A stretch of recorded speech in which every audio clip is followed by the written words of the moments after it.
하나님께 대하여 근심하는 것은 구원으로 가고 그 회개가 세상 근심은 사망으로 간다. 나중에 이제 원전 직역한 거 보여드리면서 말씀을 나눌게요. 자, 기도하겠습니다. 하나님, 오늘 귀한 주의 날을 허락해 주시고 또 오늘 5월 첫째 주일로 하나님 앞에 예배를 드립니다. 하나님, 우리의 예배를 받으시고 주님이 가장 기뻐하시는 귀한 예배가 되게 해 주옵소서. 이 시간도 말씀을 저희들이 나누고자 하오니 주께서 꼭 필요한 말씀, 예비된 말씀을 저희들에게 허락하여 주시옵소서. 예수님의 이름으로 기도드리옵나이다. 아멘. 자, 오늘 나누어드린 유인물 보면 제가 유튜브로 3번을 나누어서 설교를 했습니다. 그래서 제일 앞부분은 회개에 대해서 강조를 했고요. 그 다음에 이제 가나다가 있죠, 그죠? 가는 부활과 회개의 정인이 되라. 나는 우리가 회개해야 되는 죄, 회개를 잘 안 하고 있는 게 뭔가. 그 다음에 다는 회개의 참 회개의 위력.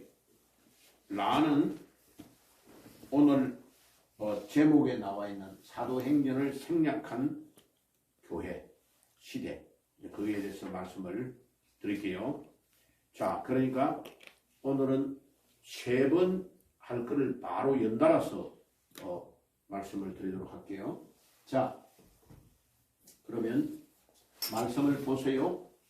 제일 1번 부활과 회개의 정인이 되라. 이 말은 누가복음 24장 45절과 49절에 주님이 말씀한 거예요.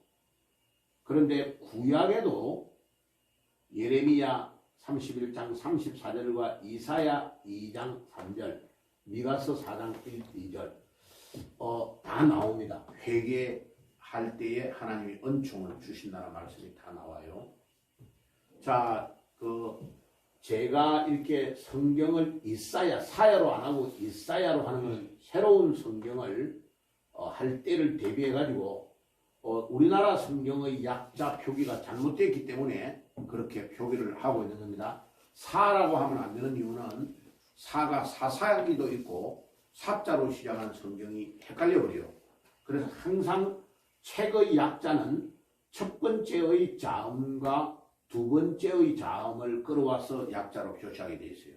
그래서 킹제임스 버전 같은 경우 성경에는 이사야를 IS라고 하죠. IJ의 약자를 가지고 하는 거예요.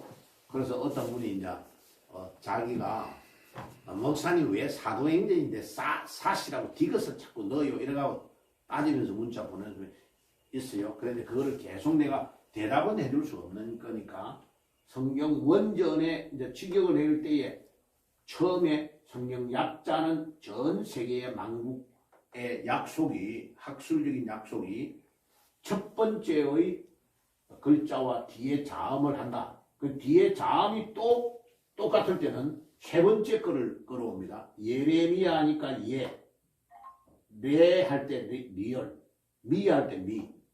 예레미야 애가가 또 있으니까요. 헷갈리죠. 그래서 이렇게 딱 끌어간 겁니다. 이사야는 사야 되잖아, 그죠? 그러면 안 헷갈려요. 성경에 사야 되는 거는 it은 아무것도 헷갈리지 않거든요. 자, 부활하신 주님께서 제자들에게 부활과 회개의 정인이 되라고 했는데 이 말이 무슨 뜻일까? 요 성경 9절에 49절에 나오니까요. 그거를 이제 성경을 제가 번역을 한 겁니다. 원전을 직역했어요. 여러분들이 가지고 있는 성경이 번역이 잘못 좀 틀린 부분이 있기 때문에 헬라어 원전에서 제가 직역을 한 겁니다. 그때 예수께서 그들의 마음을 여시고 성경을 이해시키셨다. 그리고 그가 예수님을 말합니다. 원전에는 그라는 단어로 나와 있기 때문에 헷갈릴 것 같아서 예수라는 것으로 설명을 해준 거예요. 그가 제자들에게 그리스도께서 고난을 받고 죽음으로부터 3일 만에 살아난 것이 기록된 것을 말씀하셨다. 고난을 받았다는 말은 예수님 십자가 증거를 말하죠. 그죠? 그러니까 십자가와 부활을 이렇게 표현한 거죠. 잘 보면 예수님이 고난을 받고 죽음으로부터 3일 만에 살아날 것을 말씀하셨다. 그 다음에 47절 또 예수님의 이름 안에서 회개와 죄들의 용서가 예루살렘으로부터 모든 나라들에 시작될 것이 선포되었다. 너희는 이것들의 증인이다. 그러니까 예수님이 뭐의 증인이 되라고 했냐면 요 앞에 있는 십자가와 부활, 예수님이 우리를 위해 고난을 당한 것과 예수님이 3일 만에 살아난 것에 대한 증인도 되어야 되고, 중요한 것은 회개와 죄의 용서에 대한 것도 포함을 시켰다는 게 굉장히 중요합니다. 왜 예수님이 지난주에 말씀드렸던 것처럼 회개하라 천국이 가까웠다. 또 마가복음 1장 15절은 회개하고 복음을 믿어라. 이렇게 예수님이 공적인 사역에 왜 회개를 강조할까를 추적해서 조사해 보니까 와, 이 회개가요 엄청 중요한 내용들이 많아요. 그래서 지난 한 주간 동안은 회개에 대해서 준비하고 설교하다가 시간 다 갔어요. 회개가 그만큼 중요해요. 자, 그래서 정인이 되는데 뭐의 정인이 되라고요? 예수님이 우리를 위해 십자가에서 돌아가시고 3일 만에 부활하신 것의 정인이 되고, 죄를 회개하는 것과 죄에 대한 용서를 받는 것에 대한 정인이 되라, 이 말이에요. 딱 제가 빨간 걸로 펼쳐놓은 게 핵심이에요. 자, 그러면 넘어가 볼게요. 우리가 회개를 잘하지 않는 죄가 있어요. 보통 회개라면 어떤 얘기를 하느냐면 남에게 거짓말한 거, 남을 막 이렇게 마음을 아프게 했던 거, 그 다음에 뭐 도둑질한 거, 어릴 때 돈, 엄마 아빠 거 돈 삥땅 친 거, 이런 거 회개해요. 그게 이제 한두 번이지. 한두 번 하고 나면 더 이상 할 게 없는 거야. 왜? 내가 예수 믿고 나서는 사실은 악한 마음으로 행동을 잘 안 하거든요. 하나님이 싫어하니까. 그죠? 자, 그러면 맨날 목사님이 주일마다 나와가지고 막 교회에서 회개해라, 금요일도 회개해라, 수요일도 회개해라 이러니까 아니 뭐를 자꾸 또 해야 되지? 그런데 뭐를 놓치고 있냐면요, 원죄가 얼마나 치명적인 우리에게 죄라는 것을 모르는 거야. 그러니까 목사님들이 원죄를 잘못 가르친 거예요. 뭐냐면 에덴 동산에서 나는 한 번도 에덴 동산에 가보지도 않았는데, 내가 태어나지도 않았을 때에 에덴 동산에 살고 있던 아담과 하와 할머니 할아버지가 사과하고 비슷한 과일 하나를 따먹은 게 뭐가 그래 치명적이고 문제냐. 나는 가보지도 않았는데 그것 때문에 우리가 구원을 못 받을 정도의 죄인가. 그 원죄를 정확하게 설명을 해줘야 될 필요가 있다는 걸 알게 된 거예요. 그래서 이 나중에 상세하게 나옵니다. 창세기 3장 5절에 하나님과 같이 되려고 하다가 쫓겨난 놈이 누구냐면 루시퍼예요. 루시퍼. 사탄이요. 그러니까 악마, 저 귀신의 두목이 사탄이에요. 사탄.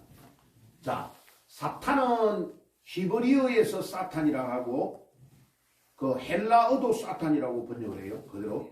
이 사탄은 대적자라는 뜻이에요. 대적자. 그거를 한국말로 한문으로 번역할 때 마귀라고 해요. 마귀. 그럼 사탄이 쫓겨날 때 그냥 쫓겨난 게 아니고 계시록 12장 4절에 보면, 요거 앞에 보면 3분의 1을 데리고 쫓겨났어요. 그러면 사탄이 두목이고 두목의 밑에 쫄뱅이 귀신이요. 귀신이 수억만 마리가 사람을 여러 가지 방법으로 괴롭히는 거예요. 그리고 모든 인간이 동일하게 짓는 죄가 하나님과 같이 되려고 하는 죄예요. 이 죄를 궁극죄라고 해요. 또 주인을 몰아내는 주인 강탈죄. 자, 요거는 제가 신조어를 만들었습니다. 예, 사람들에게 어떻게 이해를 시킬까 단어를 만든 거예요. 그러면 창세기 3장 5절에 사탄이 쫓겨날 때에 하나님과 같이 되려고 하다가 쫓겨난 요 죄를, 너가 선악과를 따먹으면 너도 하나님과 같이 된다고 속였어요. 그래서 요한복음 8장 44절에 사탄은 거짓의 압이라고 말해요. 거짓말을 기가 막히게 잘해요. 그래서 주사파 세력들, 공산주의 사람들이 거짓말을 왜 나가느냐면요, 이 사탄에게 잡혀서 그래요.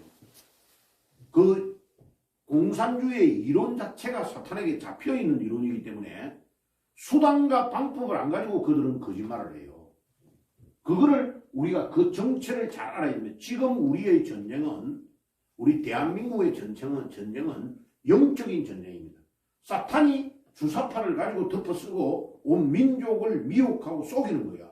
그러니까 국민들이 찍는 투표도 다 조작하는 거예요. 거짓말하고 사기치고 지금 이제 점점 드러나고 있죠. 북한에서도 해킹해가지고 지금 그 선거에 참여했다는 것을 보여주고 있잖아요. 봐요. 이게 중국만이 아니고 어떤 수단과 방법을 가리든지 우리 대한민국의 정권을 무너뜨리기 위해서 자리를 차지한 하나님과 같이 되려고 하는 저 악의 축들이 그렇게 하고 있는 거예요. 그걸 잘 알아야 돼요.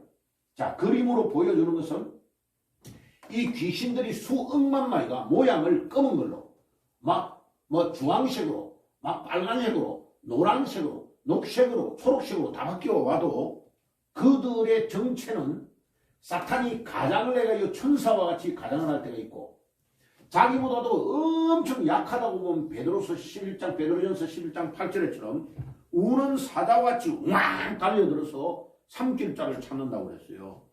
그랬는데 그들의 정체는 안에 있는 게 교만이에요. 모양이 아무리 바뀌어도 그들 안에는 교만이 딱 들어가 있어요. 교만. 이거를 그림으로 그려준 거예요. 그림으로 제가 이제 그린 거예요. 자, 그 다음에 죄가 원죄가 있고 사회죄, 개인죄가 있고 사회죄가 있는데 개인죄와 사회죄를 왜 구분을 하느냐 하면은 로마서 1장 31절 2절에 보면 뭐라 했냐면은 자기가 스스로 막 교만하고 살인하고 막 미워하고 배반하고 하는 죄는 다 개인죄예요. 그럼 사람들이 회개하라면 이 죄를 회개하는 거예요. 그런데 내가 옳다고 하는 뿐만 아니고 다른 사람도 옳다고 말하는 죄가 사회죄예요. 자, 예를 들면 국가의 권력을 가지고 주일날 공무원 시험을 치는 거예요. 그러면 열심히 공부했던 청년들, 학생들이 공무원 시험 때문에 주일날 예배를 못 드리고 시험 치러 가는 거예요. 그게 뭐냐면 사회죄예요. 권력이 국민들로 하여금 죄를 짓게 만드는 거야. 수학여행을 주일날을 끼워가서 그 수학여행을 가잖아요. 그거요. 그 학교와 학생 기독교인들에게 죄를 짓게 하는 거예요. 그거를 부모가 똑똑하면요 가서 교장에게 따져야 돼요. 왜 우리 애가 예배를 드리는 것을 방해를 받고 수학여행을 가야 되냐고. 당신들이 일정을 1년에 한 번 졸업할 때 3년에 한 번 가는 수학여행을 월요일부터 토요일 사이에 일정을 짜가지고 가라. 왜 우리 기독교인이 제일 중요하게 생각하는 주일을 끼워가지고, 주일은 공휴일이 아니고 주일은 우리에게 생명이고 하나님 앞에 예배드리는 제일 중요한 날이라고 따져야 되는 거예요. 그러니까 똑똑한 교인이 아니면 자꾸 우리의 신앙이 우리 애들부터 잠식되어 들어가는 거예요. 그거를 우리가 치고 있는 거예요, 지금. 그거를 우리가 하나님 앞에 믿음으로 차야 되는데 그 모든 것들 안에 교만이 딱 들어가 있는 원죄가 싹이 돋아나가지고 개인의 죄로 사회죄로 마지막은 모든 것을 다 삼키는 걸로 가는 사망이 원죄에서 나온 거예요. 그러니까 원죄가 얼마나 심각하다는 것을 알아야 돼요. 원죄가 모든 것의 씨앗이고 모든 죄를 다 포함한다라는 것을 그림으로 제가 설명을 드려요. 이거 어떻게 원죄를 내가 이해시켜야 될까를 생각하다가 계속 엄청나게 오랫동안 기도하면서 생각하다가 이 그림을 만들어낸 거예요. 자, 그러면 우리가 회개를 잘 안 하는 죄가 있어요. 아까 말했던지 개인의 죄는 회개를 잘하는데 원죄는 회개를 안 하는 거예요. 자, 이거는 아까 내용하고 똑같은 거니까 넘어갑니다. 봐요. 첫째, 하나님과 같이 되려고 하는 이 죄. 원죄에서 세 가지를 정리해 주는 거예요. 원죄의 의미를 사과하고 비슷한 과일 하나를 따먹었다고 생각하는 것은 너무나 원죄를 이해를 목사님들이 잘못시키고 있는 거예요. 원죄의 깊은 내용을 세 가지를 정리한 거예요. 첫째, 하나님과 같이 되려고 하는 죄다. 그래서 내가 이제 나중에 똑똑한 사람들 다 가르쳐 줄 때 쓰려고 그 원어인 독일어를 다 넣어놨어요. 자인비고트라고 그래요. 자인비고트. 그러니까 궁극적인 죄다. 우와 주연대라고 그래요. 우와 주연대. 그러니까 인간이 지을 수 있는 제일 마지막 죄가 뭐냐면 하나님과 같이 되려고 하는 죄. 자, 보세요. 공산주의가 제일 극랄한 죄가 바로 이 공산주의의 두목이 하나님의 자리에 딱 앉아있는 거예요. 그러면 막스 레닌이고 러시아의 공산주의가 되어버려요. 자, 북한으로 오면 김일성이가 하나님과 같이 되려고 그 자리에 앉아버린 거예요. 그게 북한 주체 사상이에요. 자, 베트남의 국부라는 사람이 누구요? 예? 저 베트남에 가면은 막 그 상 그려놓고 하는 사람 있잖아요. 이름 뭐예요? 예? 그 공산주의의 주석 그 사람이 바로 하나님과 같이 되는 사람이에요. 중국도 마찬가지죠. 시진핑이 지금 하나님의 자리에 앉아있는 거예요. 자, 그걸 잘 알아야 돼요. 그래가지고 그게 뭐냐면은 궁극적인 교만의 제고, 요 교만이 사탄이 쫓겨날 때에 이사야 14장 12절에 15절, 에스겔 28장 12절에 17절, 창세기 3장 1절에서 5절을 다 표기해 놨어요. 자, 그럼 보세요. 사탄이 가지고 있었던 중심이 우리 인간에게 이동되어 들어오는 것이 창세기 3장 5절에 선악과를 따먹은 사건이에요. 선악과를 따먹을 때에 네가 이것을 따먹으면 하나님과 같이 된다고 속이면서 따먹게 하는 거예요. 자, 이게 엄청 중요합니다. 두 번째, 피조물이 하나님과 예수님을 주인 되심을 빼앗으려고 하는 죄가 주인 강탈죄입니다. 자, 로마서 14장 9절 한번 찾아볼까요? 로마서 14장 9절 너무 중요하니까 한번 찾아봐야 돼요. 로마서 14장 9절입니다. 9절이 중요한 게 많아요. 로마서 14장 9절. 자, 읽어볼게요. 이를 위하여 그리스도께서 죽었다가 다시 살아나셨으니 곧 죽은 자와 산 자의 주가 되려 하십니다. 우리 예수님이 우리를 위해 십자가에서 돌아가시고 3일 만에 부활하신 것은 죽은 자와 산 자의 뭐가 되려고? 주가 되려고, 주인이 되려고 그렇게 하셨다는 거예요. 자, 그러면 예수님이 우리의 주인 되심이 확인됐죠? 예수님이 우리의 주인이란 말이에요. 그죠? 그런데 더 중요한 건 보세요. 제가 이제 이거를 확신 있게 풀었어요. 봐요. 사도행전 2장에 자기의 소유를 다 팔아가 나누어주는 일이 일어나죠. 그죠? 아니요. 그 팔아가 나누어주는 일이 일어나면 보세요. 사도행전 요 구절 찾아가서 봅시다. 사도행전 2장 43절과 47절 봐요. 사도행전 2장 42절과 48절, 43절에서 47절입니다.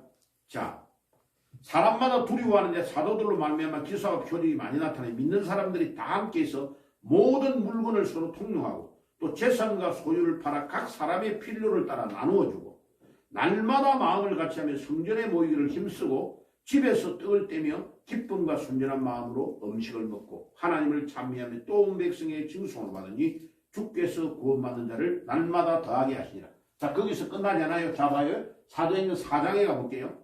4장 32절 가볼게요. 4장 32절. 4장의 끝부분이에요. 32절. 믿는 무리가 한 마음과 한 뜻이 되어 모든 물건을 서로 통용하고 자기의 재물을 조금이라도 자기의 것으로 하는 이가 하나도 없더라. 사도들이 큰 권능으로 주 예수의 부활을 증언하니 무리가 큰 은혜를 받아 그 중에 가난한 사람이 없으니 이는 밭과 집 있는 자는 팔아 그 판 것의 값을 가져다가 사람들의 발 앞에 두매 그들이 각각 사람의 필요를 따라 나누어 줍니다. 자, 잘 봐요.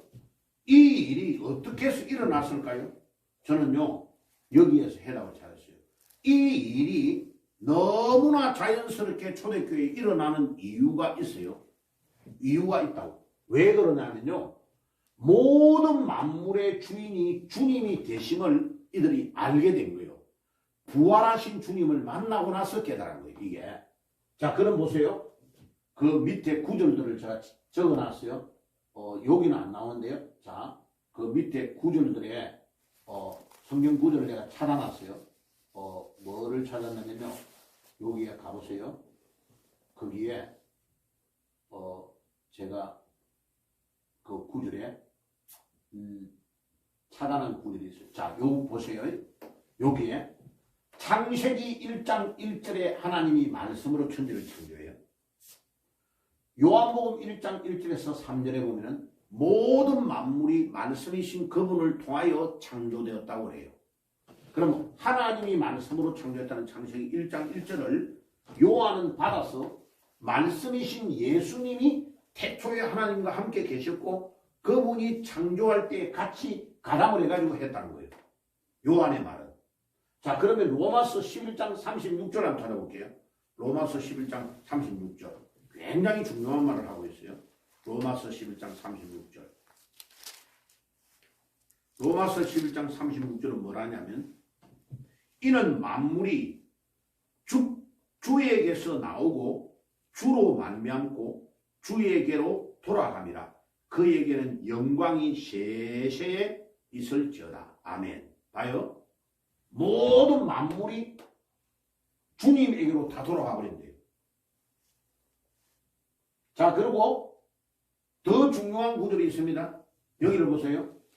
디모데전서 6장 7절에 우리가 빈손으로 왔으니까 죽을 때 돌아갈 때도 빈손으로 간다고 그래요.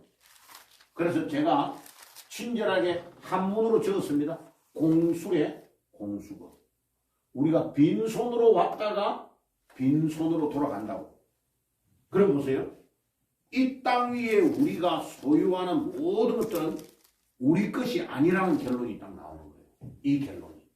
요 결론이 딱 나와요. 그러면 참 회개는 뭐가 참 회개냐면요. 참 회개는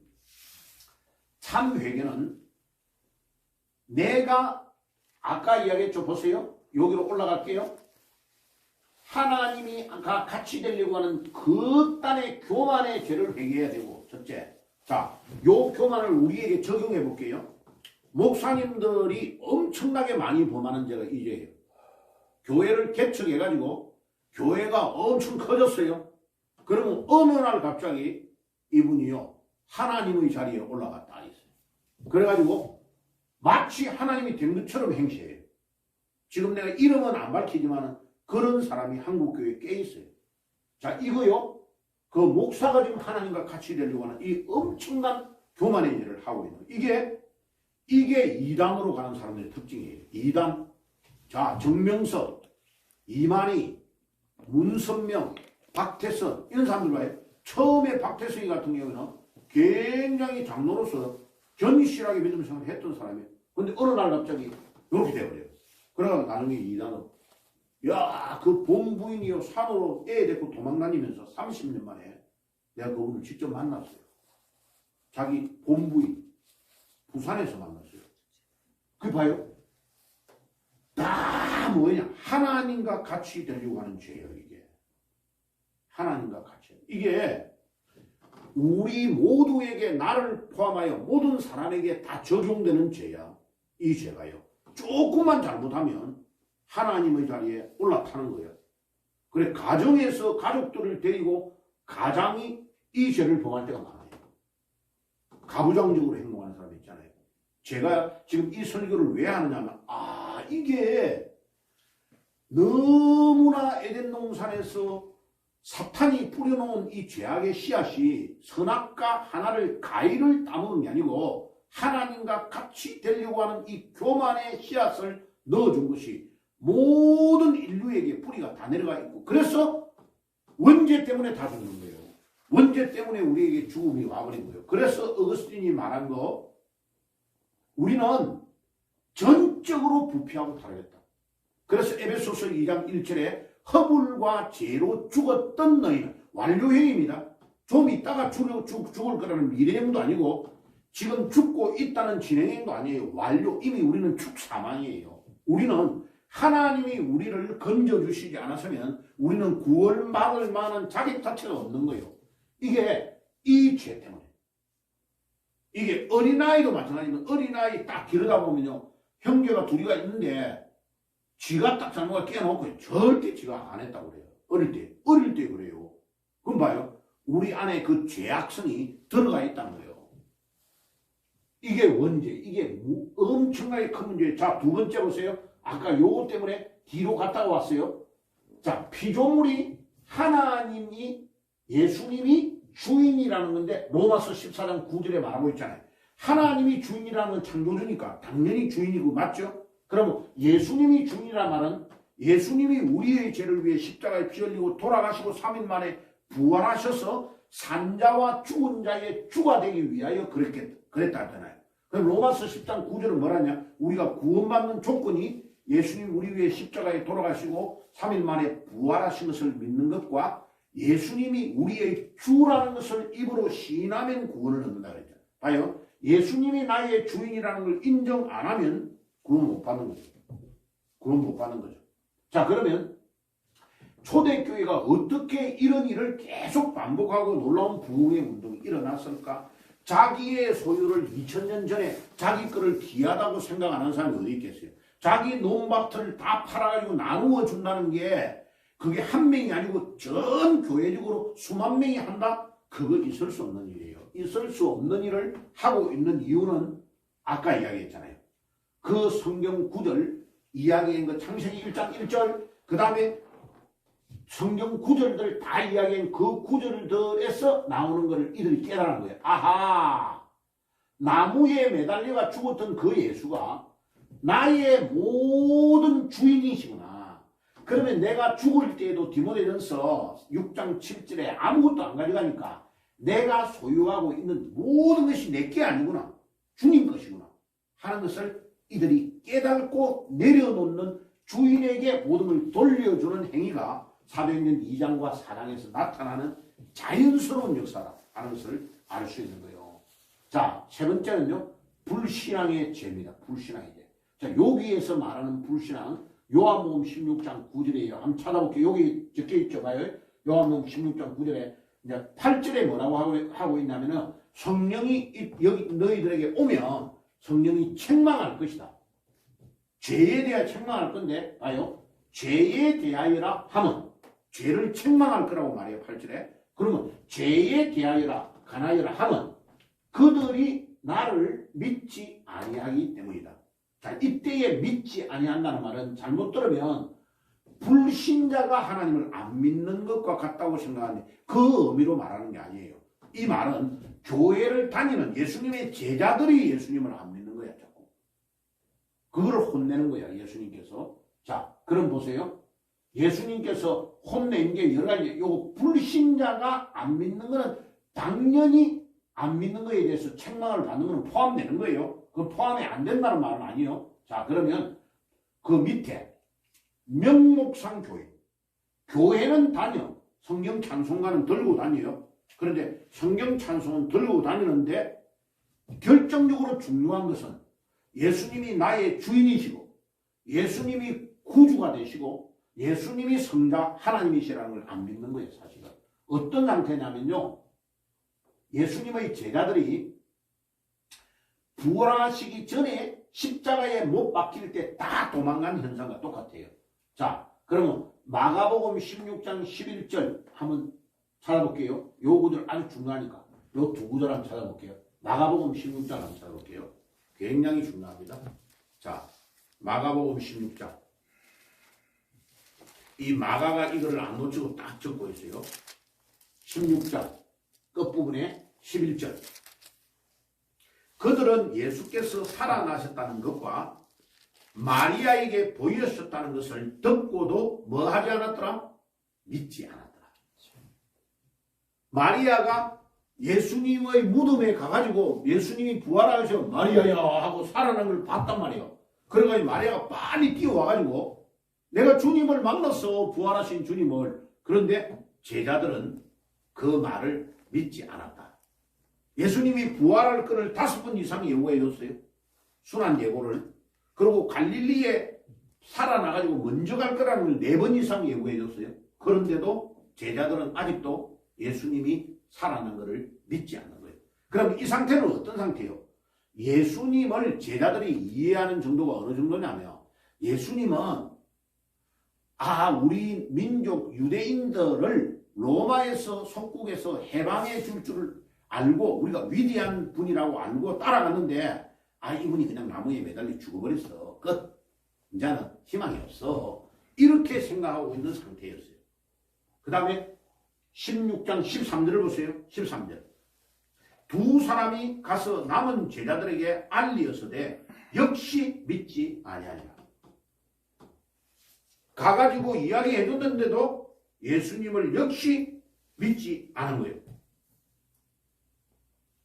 거기는 12절과 연결되어 봐요. 엠마오로 가는 두 제자가 10km 정도를 예수님이 같이 걸어가가지고 가면서 성경을 다 풀어줘가지고 그 집에서 음식을 먹을 때 축사할 때 예수님이 살아난 걸 보여줬는데, 확인해 줬는데, 그것을 확인하고 예수님은 다른 데로 가버리고 그들이 빨리 예루살렘 올라가서 제자들에게 예수님은 우리가 방금 만났어 라고 말해줘도 안 믿는다 이 말이에요.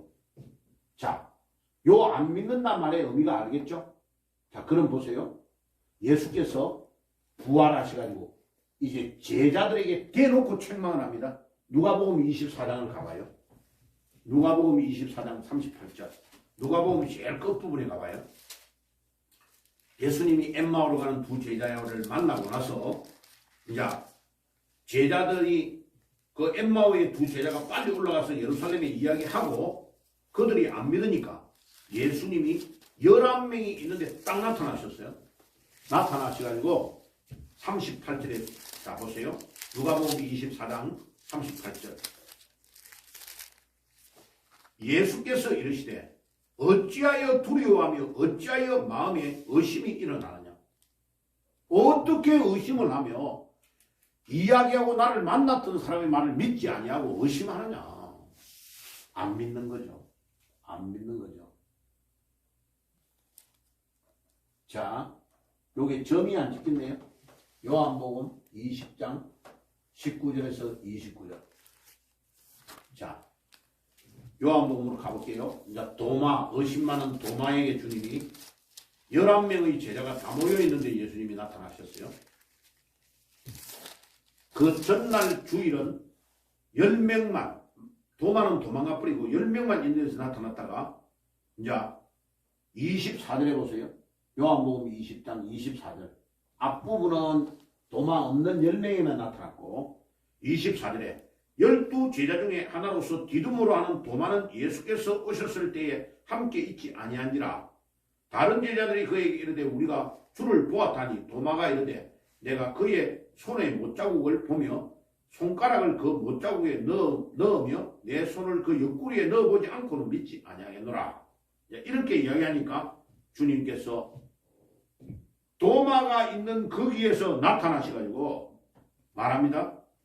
그래가지고 도마에게 다 26절에 8회를 지나 제자의 두 번째 부활주일날 다시 집안에 있을 때에 도마도 함께 있고 문이 닫혀 있는데 예수께서 오사 서서 이르시되 너희에게 평강이 있을지어다. 도마에게 이르되 내 손가락을 이리로 내밀어 내 손을 보고 내 손을 내밀어 내 옆구리에 넣어보라. 그리하여 믿음 없는 자가 되지 말고 믿는 자가 되라. 딱 보여줘버린 거예요. 그러니까 도마가 뭐라 합니까? 도마가 대답하되 이르되 나의 주님이시오 나의 하나님이십니다. 도마가 딱 확인한 후에 예수님이 나의 주인이시오 로드시오 예수님이 나의 하나님이십니다. 그렇게 고백하니까요. 예수님이 29절에 굉장히 중요한 말을 합니다. 예수께서 이르시되 너는 나를 본 거로 믿느냐? 보지 못하고 믿는 자가 더 복되도다 하시니라. 야 이놈아, 믿음은 네가 의심을 가지고 확인해가지고 믿는 게 아니고 보지 못하고 믿는 것이 더 복되다. 그게 진짜 믿음이 있는 거다. 네가 꼭 봐야. 내가 전에 다 말해줬는데 그 말을 다 놓쳐버리고 왜 내가 전하여 준 그 말씀을 믿지 않느냐는 거예요. 예수님이 제자들에게 이렇게 구체적으로 책망합니다. 보세요.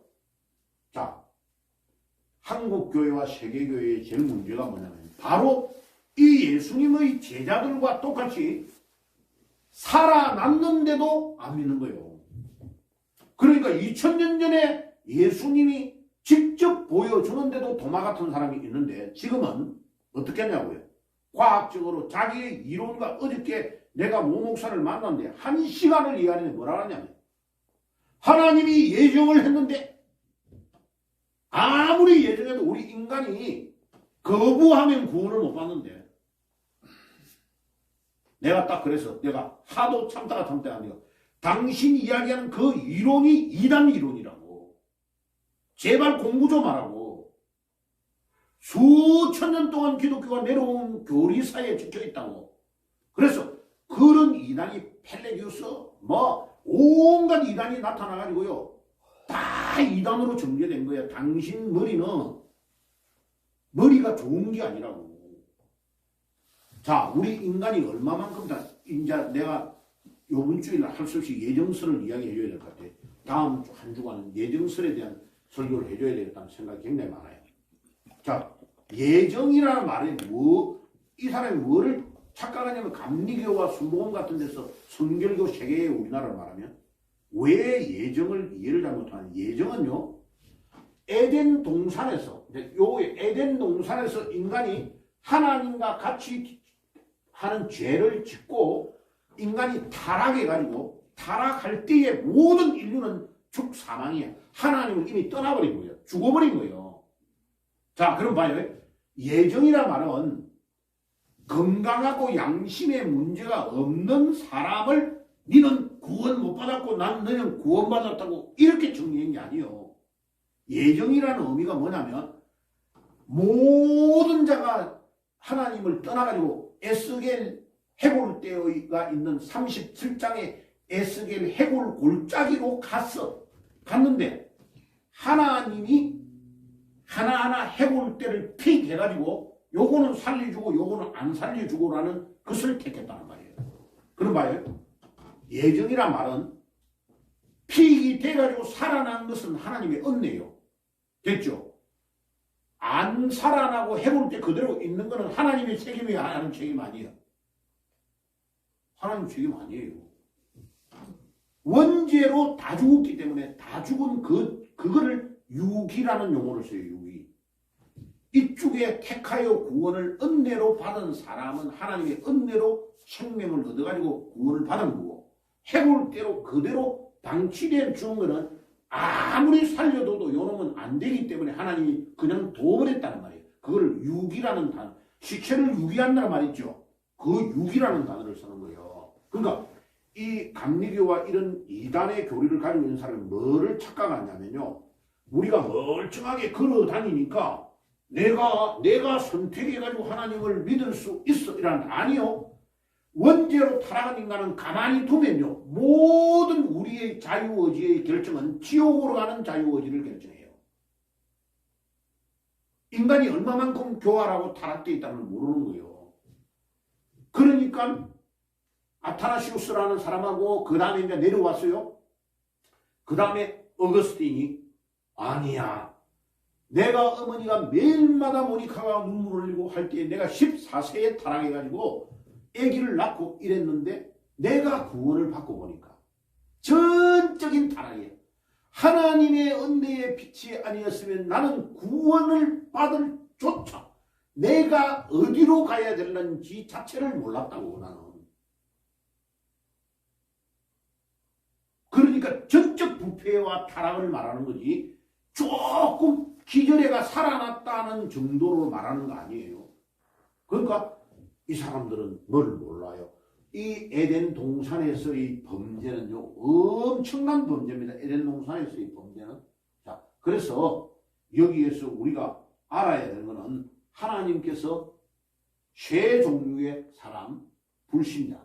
그래서 안 믿는다는 것은 불신자가 안 믿는 거하고 다른 거예요. 교회를 다니고 있는데 예수님이 나무에 매달려 죽어버리니까 신명기 21장 23절의 말씀대로 저분은 저주받아 죽었다 하나님께 라고 생각하고 끝나본 거야. 끝났는데 나중에 보니까 부활하신 그분이요 나의 구주가 되시고 나의 주인이 되시고 제가 왜 한문으로 주인이라는 단어를 넣느냐면요 주인이라고 믿는 것이 엄청 중요해요.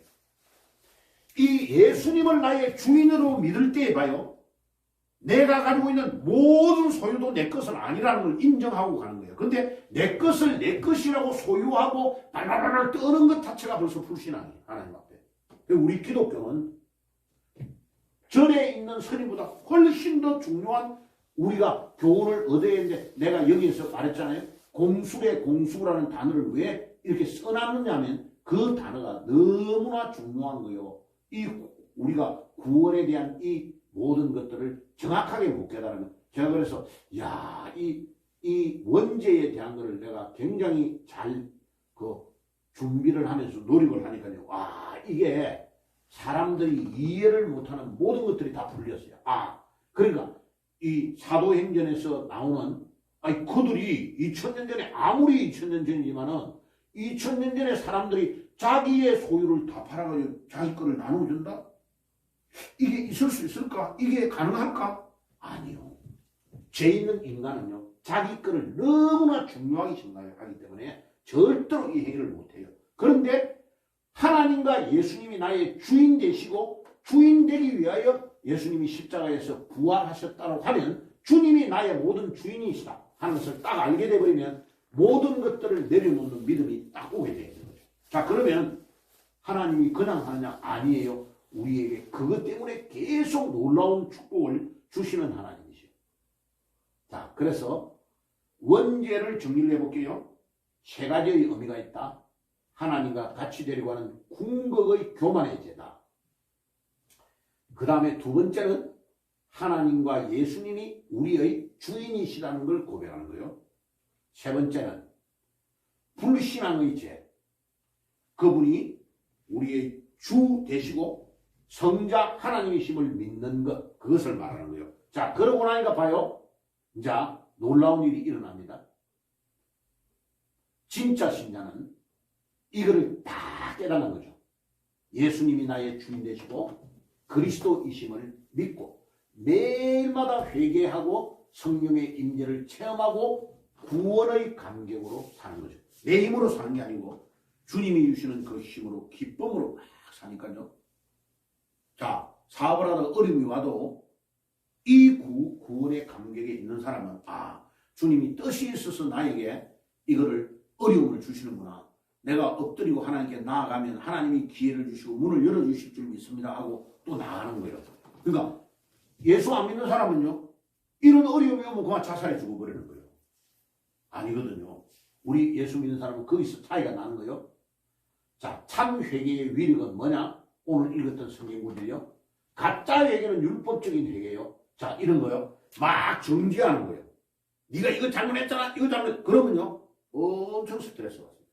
그런데 진짜 복음으로 회개하면 놀라운 일이 일어납니다. 감사와 감격이 막 넘쳐요. 진짜 회개는. 자, 그래서 초대교회가 선포한 복음의 핵심이 뭐냐면 봐요. 부활과 회개다. 그 회개는 십자가를 전제한 거예요. 십자가를 전제하는 회개가 안 됩니다. 그 예수가 나의 주인이시고 그리스도이시만을 사도행전 2장 36절에 선포했던 것 같다. 회개가 일어나고 참 사함을 받고 세례를 받고 참 회개가 일어나면, 자, 그러면 봐요. 참 회개와 가짜 회개가 뭘까를 제가 정리를 좀 해봤어요. 보세요. 가짜 주인인 내가 진짜 주인인 예수님을 제자리로 돌려놓는 행위가 회개다. 회개. 진짜 회개다. 내가 가짜 주인인데 내가 주인을 몰아내고 내가 가짜 주인이 주인 행세를 했던 내가 종으로 내리앉고 주님을 진짜 주인입니다 라고 모시는 행위가 진짜 회개다. 회개가. 예. 자, 그래서 아까 찾았던 이 구절들 기억 잘 하세요. 공술의 공수, 디모데전서 6장 7절. 자, 그러면 자, 회개가 오면 어떻게 되느냐 봐요. 세례를 받게 되고 회개하고 세례 받고 성령을 선물로 받아 그랬어요. 그러면 성령 받으면 뭐예요? 능력이 우리에게 임합니다. 그때에 예수님의 정인이 될 수 있습니다. 사도행전 1장 8절. 자, 요 단계를 잘 기억하셔야 됩니다. 제가 적어놓은 이유가 있습니다. 자, 그리고 주님은 오래 참으사 아무도 멸망치 않고 다 회개에 이르기를 원한다 그랬어요. 베드로후서 3장 9절. 굉장히 중요해요. 그러니까 회개가 얼마나 중요하냐면 회개가 구원과 직결되고 있다는 것을 성경 구절에서 찾아낸 거예요. 계속 나옵니다. 봐요. 주님은 오래 참아서 아무도 멸망치 않고 회개에 이르기를 원한다. 그리고 참 회개는 죄사함을 얻게 하며 생명과 구원을 얻게 한다. 이 생명이라는 단어가 찾아보니까요. 조회라는 단어예요. 진짜 생명. 그 다음에 구원을 얻는다. 봐요. 죄 사함이 구원과 직결되고 있습니다. 그죠? 고린도후서 오늘 7장 10절 읽었죠. 성령께서 사도 바울을 통해서 회개와 믿음을 강조합니다. 사도행전 20장 1절에 밀레도 항구에서 설교할 때에 마지막 고별 설교를 할 때 이 말을 합니다. 그죠? 마틴 로드 존스라는 유명한 목사님이 회개가 없는 구원은 없다. 이런 구절들에서 이분이 정리가 하는 말입니다. 자, 베드로 후서 3장 9절을 원전을 적었어요. 봐요. 주의 약속은 어떤 사람들이 늦다고 생각하는 것처럼 늦은 것이 아니라 오직 오히려 주님은 우리들에게 대하여 오래 참으사 아무도 멸망하지 아니하고 모두 회개하기를 원하신다. 제가 그거를 요거를 직역을 한 거예요. 고린도후서 5장 7장 10절도 직역한 거예요. 하나님에 따라 애통하는 것은 후회함이 없이 구원을 위한 회개를 산출하지만 세상의 슬픔은 죽음을 산출한다. 자, 이 구절 보세요. 요거 눌러버리세요. 요게 뭔가 클릭이 됐는데 요게 클릭이 됐어요. 네, 자, 그러면 보세요. 우리 주님께서 보세요. 하나님에 따라 애통하는 것은 후회함이 없다. 하나님을 바라보고 내 죄에 대해서 애통하는 것은 그럼 소리가 꺼져버려요. 애통하는 것은 나와주세요. 그냥 회개함이 없이 구원을 위한 회개를 산출하지만 세상의 슬픔은 세상을 향하여 슬퍼하는 것은 안 걸리고 이렇게 죽잖아요. 그 말입니다. 자, 그 다음에 누가복음 24장 47절 그것도 다 번역되어 있고요. 원전 사도행전 11장 18절. 자, 그들이 이것들을 들었을 때 조용하고 하나님께서 영광을 돌려 말하되 그러면 하나님께서 실로 이방인들에게 진짜 생명에 이르는 회개를 주셨더라. 자, 이게 진짜 생명에 이르는 회개를 준다. 이 말은요. 회개할 때에 진짜 생명은 뭘 말하냐? 성령을 말합니다. 성령을 주시는 거예요. 그래서 수가성의 여인이 있잖아요. 수가성에. 너가 지금 영원히 목마르지 않는 물을 마실 수 있다. 너는 여기에 우물물을 뜨면 또 내일도 또 와야 되지만 내가 주는 물은 영원히 목마르지 않는다 할 때 그때 영원히 목마르지 않는 생수가 성령을 말합니다. 성령. 갈급함이 없어져 버려요. 그죠? 자, 사도행전 20장 그것도 번역을 다 했어요. 자, 이제 오늘 마지막입니다. 사도행전을 건너뛴 시대. 아까 제목이 사도행전을 건너뛴 교회라고 했죠. 그죠? 자, 사도행전을 건너뛰어버리기 때문에 뭐가 문제냐? 특징이 봐요. 부활하신 주님을 체험하지 못해서 그래요. 사도행전을 건너뛴 것은 사도행전에 부활하신 주님을 만나지를 못해버리면 이런 일이다. 지금 이게 현대 교회의 문제예요. 자, 그 다음에 두 번째, 부활을 통해 십자가를 바라보지 못함으로 예수가 우리의 주인이신가 그리스도이심을 몰라요. 그 다음에 그러니까 참 회개가 없고 사죄의 은총이 얼마나 귀한 줄을 몰라요. 자, 그냥 십자가 지는 예수님을 봐버린가 제자들이 다 도망가 버렸어요. 그런데 부활하신 주님을 만나고 나서 십자가를 거꾸로 보니까 아하, 나무에 매달려 죽은 저분이 나의 구주가 되시고 성자 예수가 되시는구나 하는 것을 알아는 거예요. 이게 엄청 중요해요. 그러니까 거꾸로 봐야 됩니다. 부활을 통하여 십자가를 거꾸로 봐야 그 주님이 누군가를 알게 됩니다. 그리고 진정한 세례의 의미를 놓칩니다. 예, 진정한 세례는 뭘 말해요? 요한복음 15장 9절에 포도나무에 비유해서 원래 돌감람나무가 탁 잘려가지고 진짜 감람나무에 딱 붙습니다. 붙으면 진액이 올라오는 것은 진짜 나무에서 올라와요. 돌감람나무는 진짜를 열매를 맺게 되죠. 우리가 예수님에게 접붙임을 받는 것을 말합니다. 세례는. 성령의 임재, 성령의 세례, 성령 충만이 무엇인가를 모르기 때문에 그래요. 경건의 모양은 있으나 경건의 능력이 없어요. 왜? 사도행전을 생략해버리니까. 예수님의 부활과 성령을 체험하지 못하니까 능력이 임하지 않죠. 자, 세상에 나갔는데 능력이 없기 때문에 세상과 부다고 오히려 세상의 종이 되버리죠. 자, 이런 일이 일어납니다. 우리가 해결책이 뭡니까? 그러면 어떻게 사도행전을 건너뛰는 교회와 교인이 안 되려면 어떻게 해야 될까요? 회개하라고 하면 대다수 부담을 느낍니다. 회개하라고 하면 부담을 느껴요. 그런데 왜냐하면 하나님의 원래의 본심을 모르기 때문에 오해를 하는 거예요. 하나님의 본심은 모든 사람이 회개하고 구원에 이르기를 원하십니다. 디모데전서 2장 4절, 베드로후서 3장 9절. 하나님의 본심은 이거예요. 회개하는 거. 니를 힘들게 하려고 회개하라는 게 아니고 네가 구원을 받고 축복으로 들어오기 위해서 회개하라는 거예요. 자, 사형수에게 회개하라고 하면 사형수가 회개하면 사면을 받을 수 있다는 조건이 있다면 사형수에게는 회개가요 엄청난 복음의 메시지죠. 그죠? 그래서 사도행전 2장 36절 39절의 메시지와 회개운동은 만주의 주요 만왕의 왕을 죽인 살인자들에게 던진 핵폭탄과 같아요.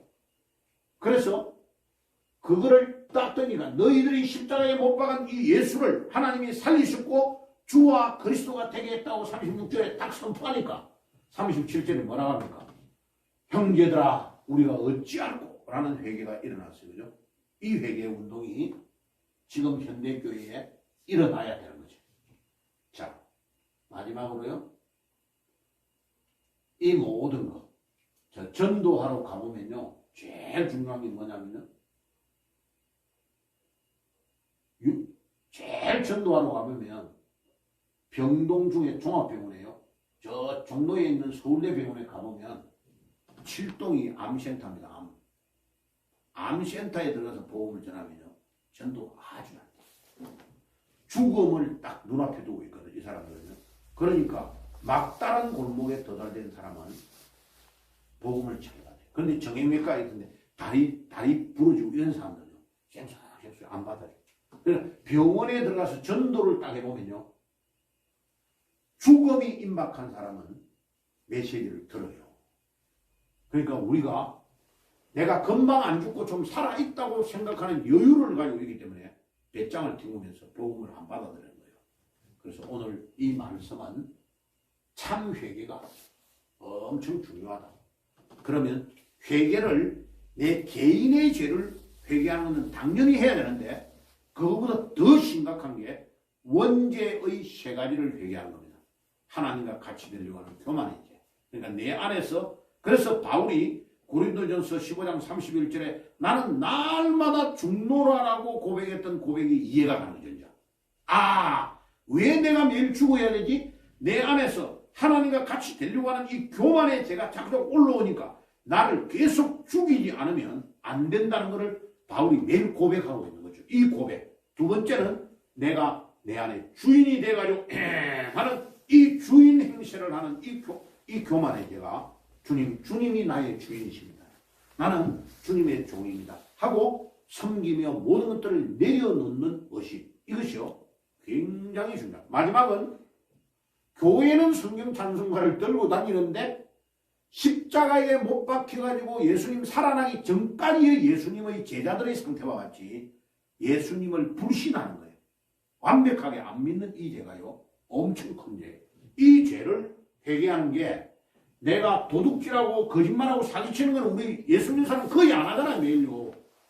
일생에 몇 번 활동이다 말이에요. 그런데 그 자범죄를 회개하라는 게 아니고 원죄의 중요한 세 가지를 매일마다 하나님 앞에 회개해요. 이거는 우리가 눈만 뜨면 범할 수 있는 죄예요.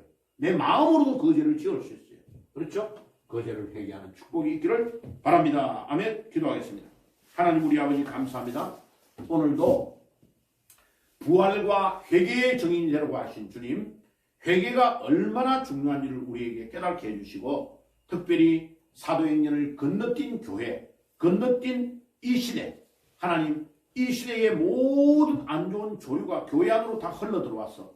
디모데후서 3장 1절에서 5절의 말씀 그대로 사람이 자기를 사랑하고 교만하며 자긍하며 배반하며 부모를 거역하며 돈을 사랑하며 이런 모든 악한 죄들이 디모데후서 3장 1절에서 5절에 일어나는 그대로 일어나고 있습니다.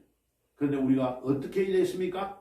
디모데후서 3장 14절에서 17절에 분명한 답을 주고 있습니다. 그러나 이런 악한 시대의 조류가 우리를 향하여 음모하고 이 모든 홍수가 우리를 향하여 우리를 위협할지라도 우리가 부활의 신앙을 가지고 너는 배우고 확신한 일에 거하라. 내가 네게서 배운 것을 알며 또 내가 어려서부터 성경을 배웠나니 성경은 너희 너로 하여금 구원에 이르는 지혜가 있게 한다고 말씀하셨습니다. 주님, 우리가 우리 안에 정말 자정하시는 주님을 우리의 주인으로 모시고 그 놀라운 믿음과 신앙의 담력으로 도도히 흐르는 이 시대의 탕류를 막아내는 뚝을 맞는 부활의 신앙을 우리가 소유하여 이기며 나아가게 하시고 살아있는 물고기는 그 조류를 따라 흘러내려가지 아니하고 조류를 거슬러 올라가는 같이 우리가 부활의 신앙으로 살아있는 신앙으로 이 시대의 도도히 흐르는 탕류를 우리가 거슬러 올라가는 믿음의 사람들이 될 수 있도록 주님이 도와주옵소서. 오늘도 이 말씀을 듣는 사랑하는 모든 주의 종들에게 큰 은혜를 더하여 주시옵소서. 예수님의 이름으로 기도드리옵나이다. 아멘.